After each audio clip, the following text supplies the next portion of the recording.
Welcome to Sweet Life Beat Life. We hope this video helps.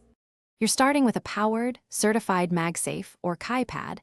Plug it into a stable wall outlet or a proper 5V/3A USB-C PD adapter. Place your iPhone 16 Pro Max face up and orient the camera module toward the charger so the magnets click. Once you feel the alignment, the screen should briefly flash and show charging. Make sure airplane mode is off and wireless charging is enabled in settings if applicable. This step gets power negotiated and the battery state recognized fast.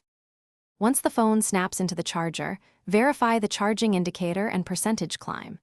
If you want maximum speed, fine-tune so the magnets center on the coil. Slight shifts can drop wattage. Remove any metallic accessories or credit cards that interrupt the field. A case thicker than about 3 mm may reduce power. You'll see the charge rate shown briefly.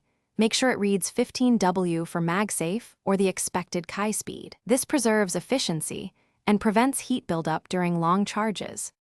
To finish, monitor battery percent and enable optimized battery charging in settings so the phone learns your routine. If charging stops or is very slow, reseat the phone, test a different certified charger and cable, and inspect for debris between surfaces. If the device gets hot, pause charging, remove the case, and let it cool before continuing. Excessive temperature reduces speed and longevity.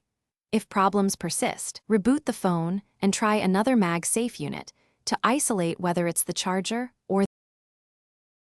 Thanks for watching. Consider subscribing if we helped you.